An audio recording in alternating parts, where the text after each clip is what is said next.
Hello, Alexia. I'm happy that you give me this little interview today. Could you please introduce yourself? Okay, my name is Alexia Mary Tzortzaki. I'm an assistant professor in management here in the business school of the Technological Educational College of Crete.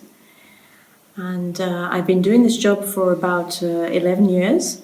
Before this, I was in the corporate world.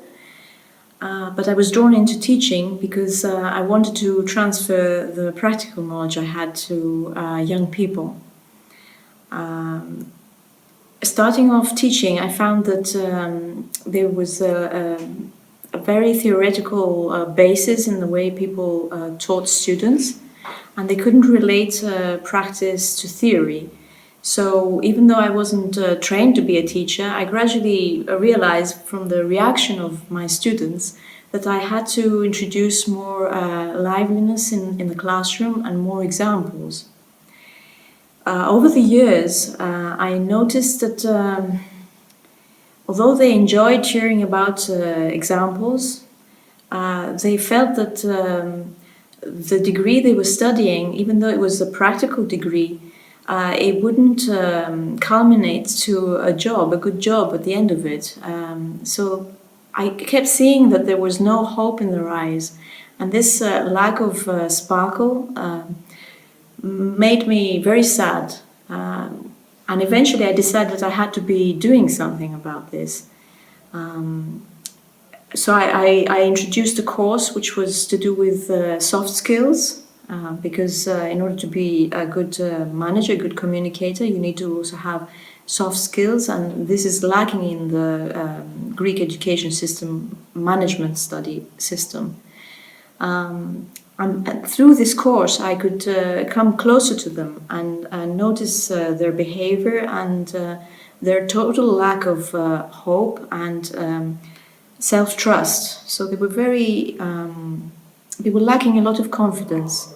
They had a lot of skills and a lot of wisdom to give out, but they were reluctant to share with me their opinions, and it was really hard going to get them to open out and show their brilliance. So this is a general trend that I notice. I would say that this is also the case abroad, because I've been I often come in contact with young people from other countries too, through the Erasmus program that we run here. And I see that this is not just a Greek issue, but it's a wide world issue.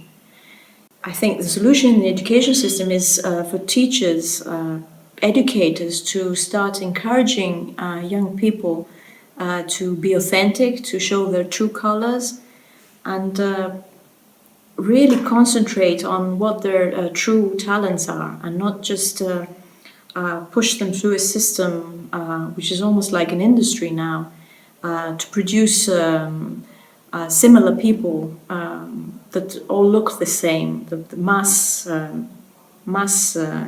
employees, but introduce a more heartfelt approach to following your dream and following a vision that you have.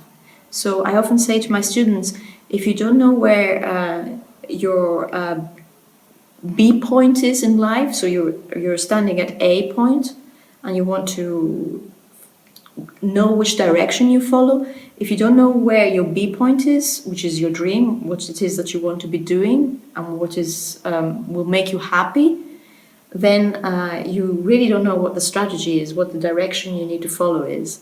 So I encourage young people to dream, and that actually does help to bring sparkle in their eyes. Last October, I created a website called artofjoy.gr, which is a website that holds my vision, bringing the sparkle into young people's eyes. Iris, the art of joy, I call the whole initiative.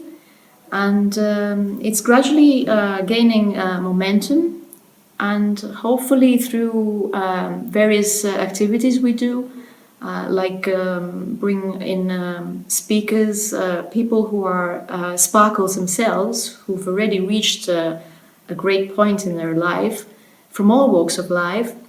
And then they become examples to these students, because what young people really lack nowadays is living examples of people who have materialized their dreams. Another initiative we do is within the website we have a blog, which is like a platform for introducing young people's opinion and wise observations, because I believe very strongly that the young are very wise, and maybe us adults or older people should listen more to the wisdom of the young.